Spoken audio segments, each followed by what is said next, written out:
but we know it when we see it, and it's there. Again, I'll skip a few because I don't want to keep you all night. Teenage disco girls and boys enter dressed as women and men. The upbeat pop spreads excited anxiety outside parents and ambulances wait. Fear that we all have, you know. A brilliant one about a former teacher. That spoke to me, because like lots of people's former teacher. He sees the voice in the post in a pub at Thursday night. I saw a ghost in 20 years. A man of power, a man of God. And this man, we don't get that man's view. We don't get what he thinks. We get the view of the speaker of the poem. He's not alone talking to himself, or maybe to the empty glass. He seemed older, smaller, normal, tired. And the refrain, and you're really good at the little repeated lines, the choruses, the refrains, a man of power, a man of God. That's at the end of the first stanza where power is there. In the last stanza, it, like the refrain, like the person, is older, smaller, normal. It's decent stuff. Okay, I'm only going to do a few more because I don't want to do the thing, and I do want to do the two at the end, lesson from that, lesson from that, which artists. They're genuinely beautiful poems, and I think, you know, they're to be proud of.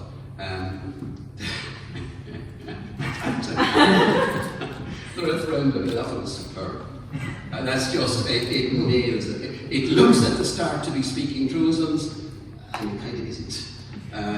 It's just, you know, it's just a quaint 2016 article. The headline read, "Best friends for 70 years. The interviewers asked, what's the secret to a long life?" You're thinking, that's fine. They replied, "No men and a good friend." The article showed photos of the house they owned together.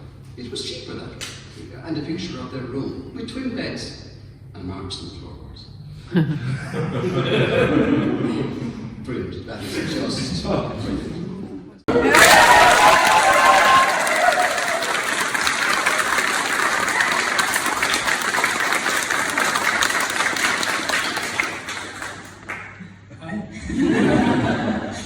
There's a lot of people here.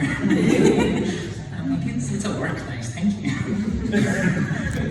I'm Lauren, nice to meet you. And I wrote a book. Nice.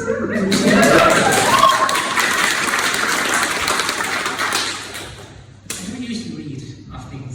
I usually like just learn them off in performance. It's usually a lot more fun, or just ad-lib, but I wanted to make sure I just got everything in tonight, so I did a little bit of reading.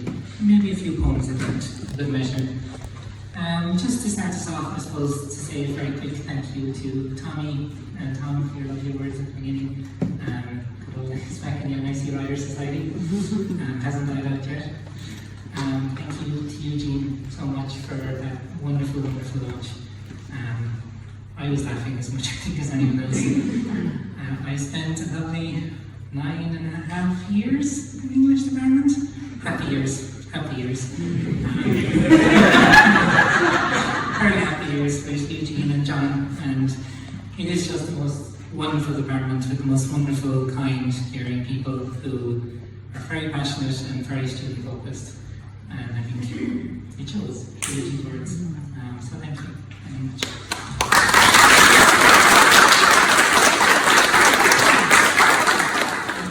I suppose before we go on too much further, I want to say a big thank you to the Belltable, to Chris and Sharon who were around, to Gary, who was just an amazing person and helped set all of this up. And I suppose when I booked the Belltable, you never really know. I worked here for many, many years as well, pretty much about as many as in the English department. And I love this place. I love it so much. And he just did it up, and it's very pretty. And we're the first people to see it. And so it was done. But when you book something in, you never know what staff are going to be working that night. When I booked it, I thought there was a good chance John Murphy was going to be working this evening. I know some of you probably know John. He worked here for almost 10 years. I worked most of those years with him. He was the nicest, grumpy man you'll ever meet. He was very straight shooting. He would say what was on his mind, but he'd also be very open to pretty much everyone else's ideas. And he was a very caring person and a very loving person. So before we move on too far, if anyone has a glass or a bottle, I might just take a moment and raise a glass to John, who passed away last week. Good job.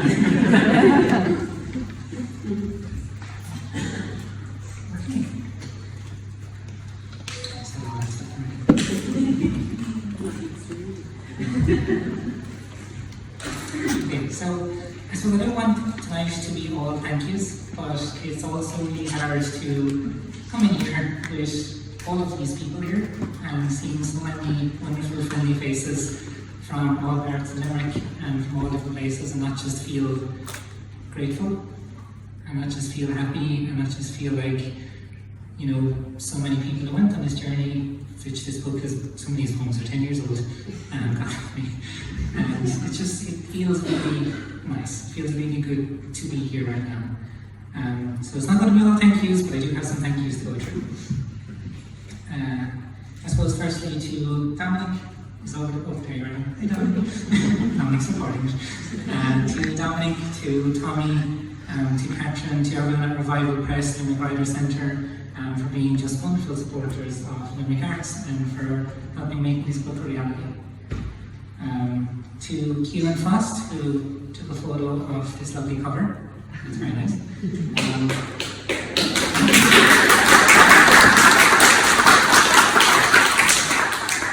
This cover was actually taken, it was a picture taken at a gig up in Dublin a couple of years ago, and Eugene, remember I wrote that master's degree he mentioned in a poet called Buddy Wakefield, and Buddy was performing a gig up in Dublin, and I went up to see it, and there was a great poet called Stephen James Smith organising it, and Stephen knew how much I loved Buddy's work, so I arrived in the door 45 minutes before the gig, and Stephen said, "Hey Lauren, would you like to open for your favourite poet of all time?" I was like, yes. And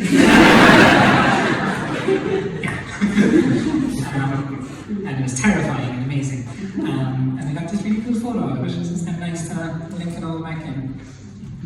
I want to say a big thank you again to the rest of the poetry community in Limerick, to Marion and Pat, who do so much work with us in the Limerick Arts Centre, or in the White House, to Dora Seifert. Thank you very much, Dora. Dora is my co-host for the White House. She also spent a lot of time editing this book with me and shared it everywhere on Facebook. Thank you very much.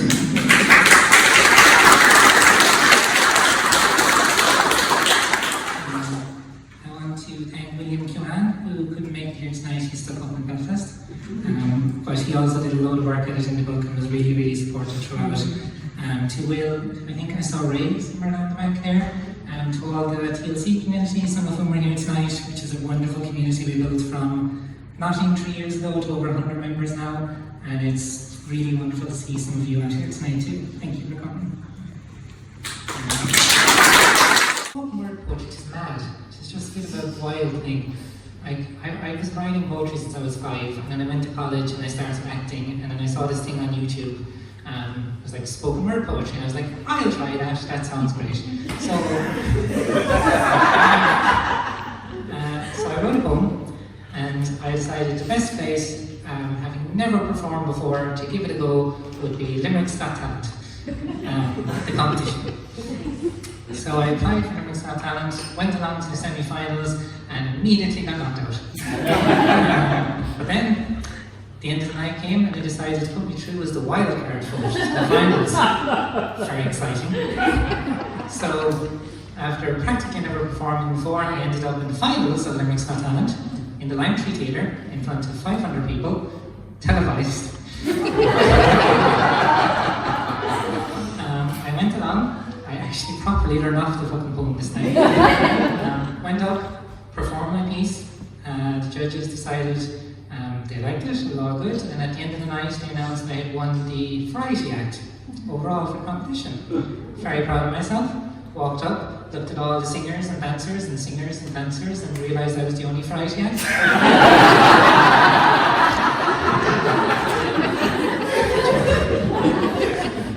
But then, yeah, that was a roller coaster. But then at the end of the night, they actually announced me as like the overall winner as well of the whole competition. So my next big trophy. It was very nice.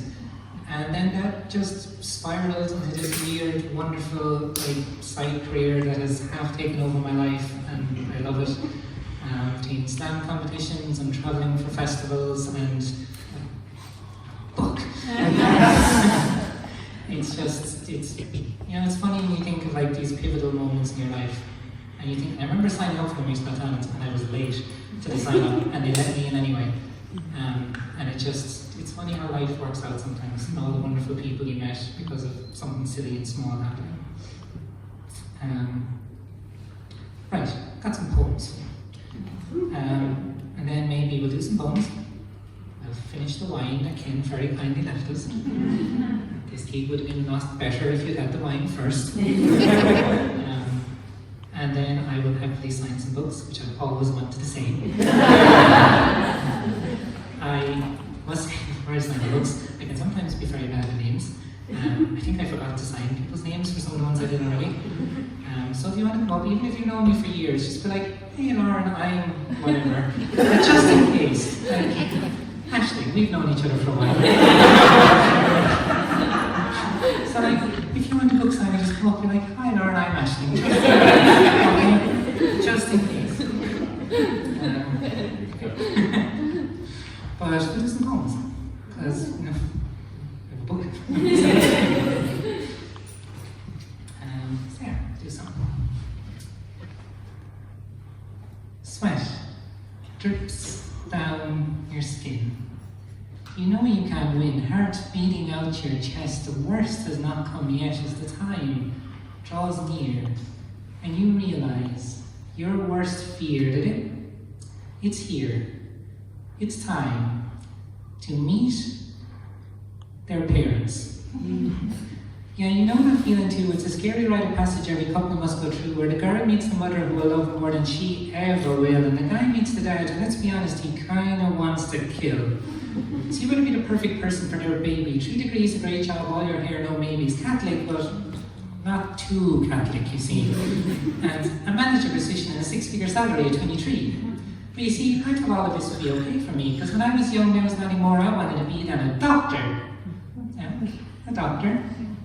I wanted to break down and build, create and help fulfill dreams, to study the great mysteries of the human body, like what happens when we hear Shakespeare? What goes through someone's head when they try and figure out anything James Joyce ever said? You see, I wanted nothing more than to be a distinguished doctor of English. Now, you can see their parents' hearts rise when I said doctor and fall just a little when I said English.